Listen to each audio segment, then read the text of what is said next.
Hey everyone, today I'm coming to you with a review on the brand new Star Wars The Black Series, The Clone Wars Vizla. Man, that is quite a awesome sentence to utter as a Black Series fan. A lot of people have been wanting him on their most wanted list, as have I, and now that we got him in person, or in hand, at least for me, I think I can speak for most when I say that I and a lot of people are quite disappointed with this figure. When it was revealed, I was very disappointed, but now that I have it in hand, I am not as disappointed, but then again, the parts that I didn't like when it was revealed are still very much prevalent now that I have it in person. But without any more further ado, let's get into the review for the brand new Black Series Vizla. Now, as always, before I go over the figure, I do want to start off with the packaging. Now, he is back in the plastic packaging. Let's go. And he's also quite a good figure to be the first in the Clone Wars line, at least, in the plastic packaging. He looks really cool when he is in the box. Up top, the Black Series logo. Down below, Star Wars The Clone Wars in the yellow color for the Galaxy packaging.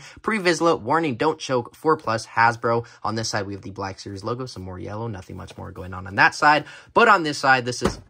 I actually had like a minute or two cut before I did this cut of him completely falling every time I stood him up, but let's just have him have a little rest. He has a lot of work up ahead in the next 15 minutes or so. But anyway, the best part of the Galaxy packaging, as per usual, is the side mural art, and this one is no exception, especially with the Darth Maul in the back looking like he's just going to run up and, I want to say stab him in the back, but that is not canon. He's going to run up and probably cut his head off, because that's what he did in the Clone Wars. What a terrible way to go out. Rip Vizla for sure. He is next to 5s in the Galaxy packaging. All the other Clone Wars figures that I guess haven't been released yet, the Ahsoka, the Magna Guard, and the Phase 2 Clone Trooper, are before this figure, which does make sense. But this is like the second wave that should be coming out after that wave, and still, I have this wave before that wave. Most people do. So their distribution in the last year has definitely been off, but whatever. I'm just happy to get new figures, especially when they are this cool. Vizla down below, but a very cool image, especially with the Darksaber nonetheless.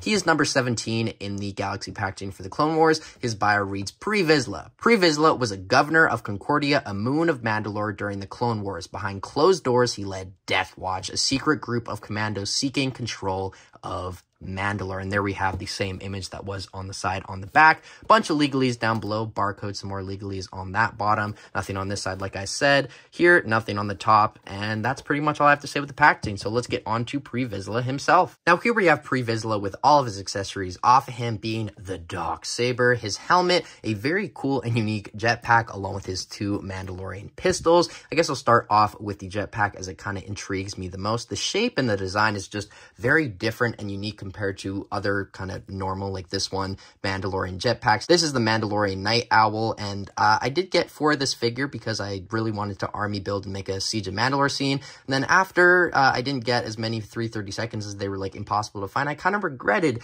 getting 4 of these, but now that I have him, I absolutely do not, as they look really cool with him, as you saw in the thumbnail. But anyways, this jetpack is of course a new mold, very chrome color of silver on the main part. On the bottom, it's kind of just a flat gray. There looks like a little bit of a gear here. These do move, and you can put, at least I believe you can put some jetpack effects from like the Dark Trooper or some Boba Fett. You have some buttons there that kind of look like Darth Vader's buttons. This part, the rocket does come off. Be careful with this. All my Boba Fetts, at least most of them, theirs have broken off, so be careful with this one, although this one seems to be a little bit of a higher quality. On the back, or at least the front, or whatever you want to call it, you do have the pegs to put it on his back, but you do have a little slot here for the Darksaber. I will put it on his back. Now that slot is cool to get, but it is a little difficult, at least when I tried.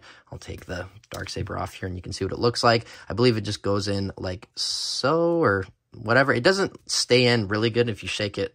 Oh, well, I just got proven wrong. It does stay in okay, but it's not the greatest fit. And then like in the Clone Wars, you can just grab it from behind, but because the figure is very limited in articulation, he kind of can't. He can just do this, and then use the force that I guess he has because he is from the Vizla lineage. But yeah, I guess now that I'm talking about the Darksaber, let's move on to that next. It does look way, way, way, way better. I can't stress that enough, how much better it looks from the previous one. I love that they just went with white and not like a translucent color, and the black looks great as well. The hilt looks quite good as well. Nothing too special going on there. Here we have the first one that was included with the Moff Gideon. And yes, this one does look terrible as all the paint kind of rubbed off because I just played with all those Mandalorian figures a lot. And I kind of just Sharpied it, but even the Sharpie kind of came off. As you can see, like I was saying, it's kind of a translucent color. And at the time, it was an okay accessory. But now that I have this is awesome. I think this is the exact same design and color and whatever that they're going to use with the new Book of Boba Fett Mandalorian.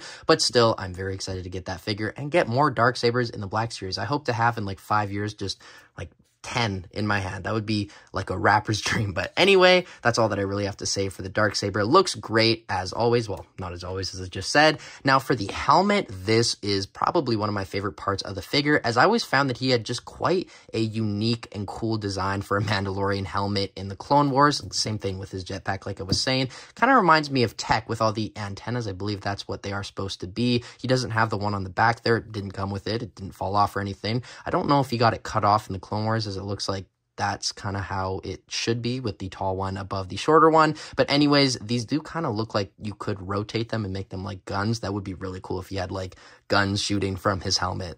That's the next Mandalorian evolution. But on the back, you have some more of that chrome paint that was on the jetpack. And then you do have the logo on the top. I don't exactly know what that logo is. I'm very sorry. You can shame me in the comments down below. It kind of looks like the Rebel insignia.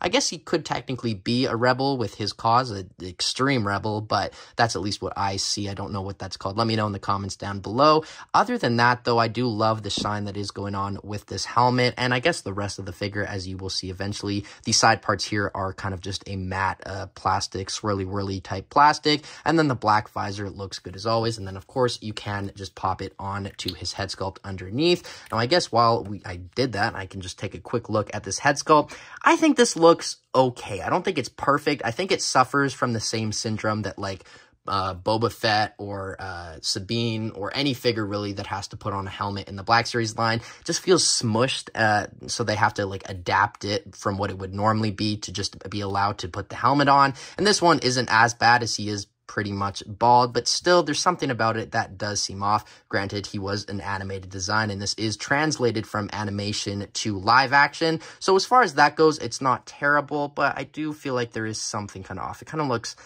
I want to say long, but let me know what you think of it in the comments down below. And then he does have his kind of Kylo Ren cut on his face.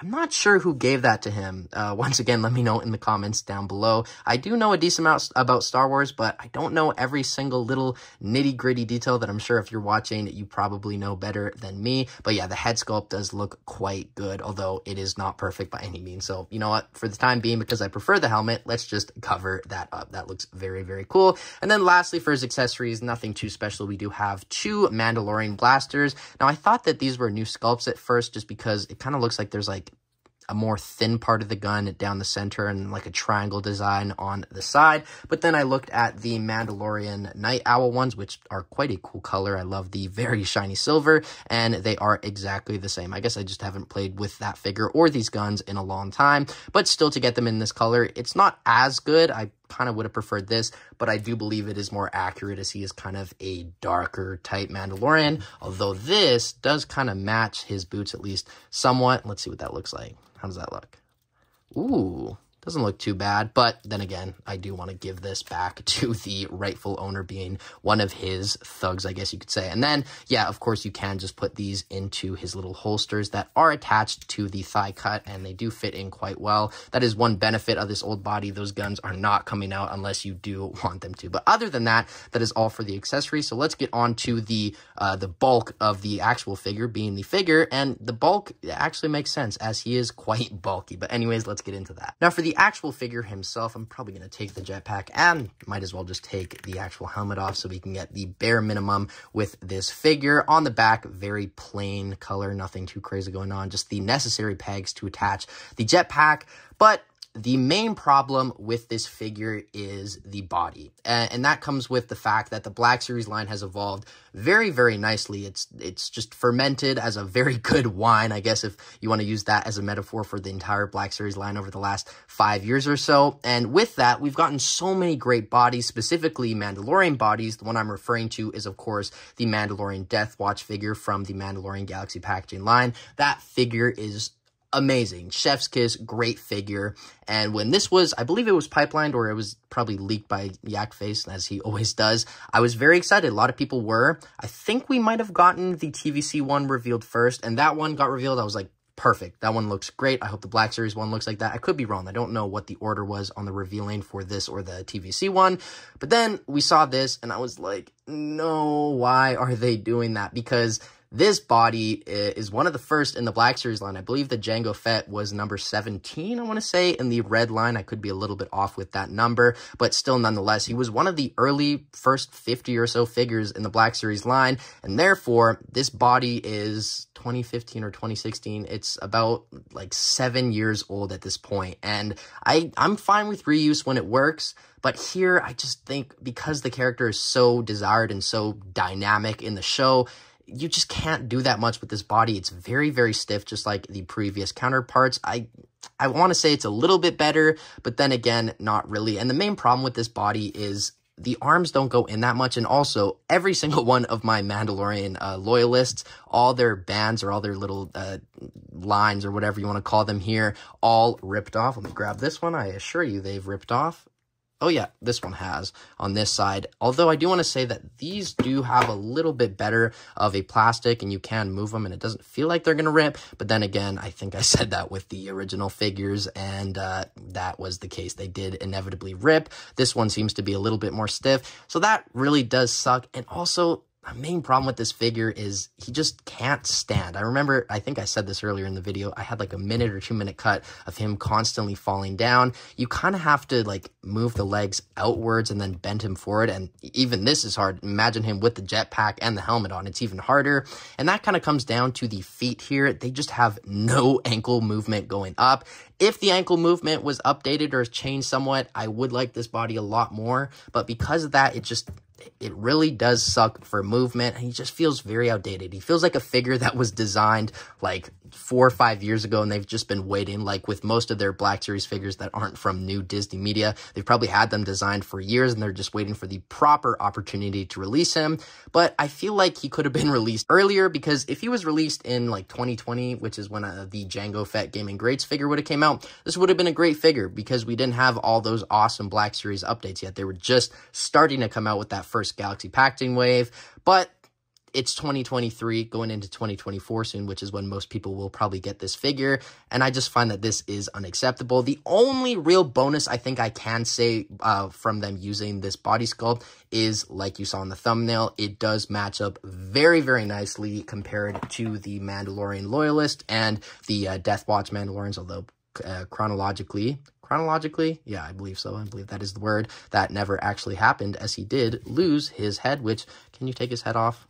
I'm not going to attempt to do that. But yeah, these do look quite good together. And I remember these figures were so impossible to stand. They're all on my shelf. They stand like this because that's like the easiest way to get them to stand.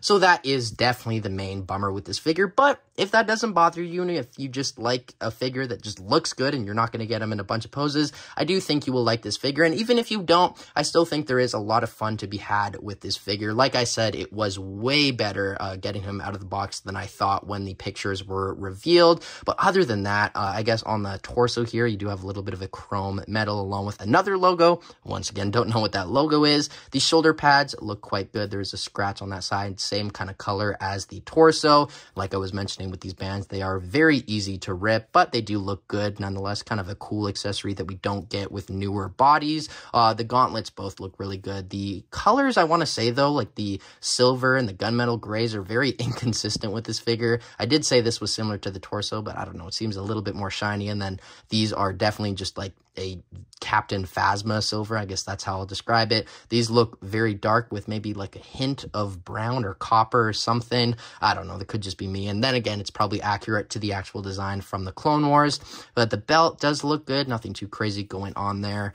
Gauntlets, like I said, do look good. The side things here or I guess the holsters, not the side things, do look good. And then his little knee pads or knee rockets do look good as well. Nothing too much more though going on with the legs and the feet, just his shin pads or whatever you want to call them. But yeah, I guess that's all I really have to say with the figure. I talked about this figure so much, this video is going to be so long, but I feel like that is justified as this is kind of a character and figure that we have been wanting. So you know what? I'm going to talk my mouth off about him. But anyways, without further ado, let's get into Pre-Vizla's articulation, rather lack thereof. So for the articulation on Pre-Vizla, like I said, or the lack thereof, the head does go back about that much, which isn't bad, especially for some flying poses. That doesn't look bad. Like I said, he is quite a nice figure to look at, but just when you're playing with him and posing him, it's definitely not the most fun. Arms go out that much, down full 360. His elbows go in a little less than 90, but you do have a kind of bicep swivel, a little lower though,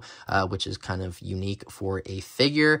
They go down, and then you do have a rotation at the gauntlet. So lots of movement, I guess, for the arms, just not the movement that I would really want. I guess that's how I'll describe it. Both hands go up and down on a horizontal hinge, and then full 360. Same thing with this other side. Would have been nice to get vertical hinges, but same movement on this gauntlet. Yeah, I believe, yeah, it is the same. Then the ab crunch is definitely a point of contention. It can only go forward that much and back that much, although actually, yeah, that's what I mean. I guess now that they are just using maybe a different type of plastic, it feels a little bit better for articulation, but still definitely not as good as it could be with a different body. So the ab crunch isn't great, but it isn't terrible either. Side, full 360. There's your full range of movement with the ab crunch. Legs kick forward about that much. Back, not at all. They go to the side that much, I guess. If you take the gun out of the holster, it goes in a little bit more. Then again, not really. You do have an upper thigh cut, double jointed, pinned, very stiff, kind of retro at this point. Knees going the full amount, nothing too crazy there. And then my main problem with the articulation comes down to the feet. They just don't go up whatsoever. Maybe you could cut a little bit of this off, modify it, but I don't like modifying stuff a lot of the time. Down a great amount. Not going to deny that. That's a great amount. Just wish that would have been up instead of back. But you do have some nice ankle rocker pivot there as well. Other than that, though, that is all of Pre-Vizla's articulation. Now, first off, for comparisons, like with the thumbnail, here we have Pre-Vizla next to all of my Mandalorian Night Owls or Loyalists. I don't exactly know what they were called on the boxes, but even whatever you think of this figure, I don't think you can deny that this looks amazing. This genuinely makes me love this figure way more than I was expecting. Very happy that I ended up getting 4 of these like 3-4 years ago at this point. Great figures next to him. Not really on their own. I mean, they're not terrible. They're not the worst from the Black Series, but as you can see by their stance, they're standing like Anakin in the World Between Worlds in Ahsoka. But yeah, this looks very, very good, and I can't wait to get them all on the shelf like this. Now, next up for comparisons, here we have Pre-Vizla next to 2 crucial characters in his arc, being Darth Maul as well as Bo-Katan. I still am holding out hope that we will get a Clone Wars Bo-Katan, especially now that we got the Pre-Vizla. That would be quite a cool figure to get in the line. But then again, I did end up with 2 Bo-Katans. I don't know how that ended up happening, but I'm not complaining. It is going to be good to have her and him next to each other on the shelf with all the other Mandalorian loyalists, even though it isn't technically accurate with her design. It is, I guess, close enough. And then Darth Maul, just an amazing figure, especially next to him. You can have them duel, and then you could kind of reenact his head getting cut off. Very morbid for a kid's TV show when you think about it. But yeah, that is the comparison with Darth Maul and Bo-Katan. And next up for comparisons, here we have Pre-Vizla next to the new Commander Appa, which is a very stupid name in my opinion for that figure. Just a 501st Trooper or a generic clone, but this is a brand new body, so it's not a generic clone, but whatever. I'm just yapping at this point. And then here we have the Mandalorian Death Watch figure, which, like I was saying, this is the type of figure that I was hoping the Pre-Vizla would be kind of based off of. Granted, it's not the exact same design. They could definitely reuse some parts, but then again, you know, I am growing on it. I guess it does make sense, especially that we did get those 4 Mandalorians that I showed earlier on that body. I guess it would make the most sense to have them on this body, but still, it would have been really nice to get them on this like super articulated modern Black Series Mandalorian body. But here we are, and he's not terrible, I guess. Here we have Vizla next to the Clone Wars Obi-Wan Kenobi, which I believe that is the exact outfit he has when he has majority of his encounters with Vizla, so that is cool to have them both like that in the Black Series line. And then we have Vizla, which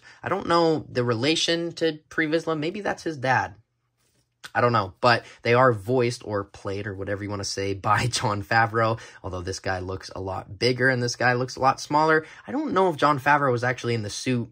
I don't think he was. That would have been news. That would have been everywhere. But still, these two look great together. Just happy to have all of these Mandalorian-type characters in action figure form. And lastly, for comparisons, here we have Vizla next to the Gaming Grades Jango Fett, which is on the same body as the Vizla. I guess he is the father of this body, along with the Mandalorian, which also is on the same body. I don't think this was labeled Mandalorian on the box, although it should be, as that is what everyone calls him. But whatever, that is besides the point. And as you can see, these Mandalorians all do look good together, although they all share the same exact problems. As you can see, his line's completely ripped off there, and the same thing with the Jango, ripped off on that side, and do they rip on this side? No. Wow, I'm actually kind of shocked about that. The guns, though, completely ripped. Like, they're very, very crappy plastic. We definitely need a updated Jango Fett. It would be cool to get, like, a super articulated version of him, but I don't think that will happen. They'll probably just archive him knowing the Hasbro team. Whatever they decide to do, let's get on to my final thoughts for Vizla. Okay, now for my final thoughts on this Vizla. If you watch the whole video, you probably understand what I'm about to say, but he's okay. He's okay. I think I'm just going to say my rating of this figure right off the bat. Normally I'd say it at the end, but I think I'd give him like in between a 6 and a 7 out of 10, so maybe like a 6.5 out of 10. He isn't terrible, and like I said numerous times, he is way better than I was expecting when they first revealed him, but then again, I would have really liked them to do either a brand new body or at least reuse some parts from that Mandalorian Death Watch figure that I showed. Whatever the case is, nonetheless, I still am very, very happy to have a Vizla in my collection, and this one definitely does the job right, especially now that I have him next to all 4 of those Night Owls. It is even better in the collection, at least in my opinion. But still, I do really want to know what your thoughts are on this figure. Please start a conversation in the comments below. Do you like him? Do you not? Are you going to pick him up? Are you not? As always, just start a conversation and I will try my best to respond. And like I said, for my rating, I give him like a 6.5 out of 10. But other than that, that's pretty much all I have to say with this figure. He is not great, but he is by far from terrible, at least in my opinion. But that's all that I have to say with this figure. As always, thank you so much for watching, and I will see you tomorrow. Bye, guys.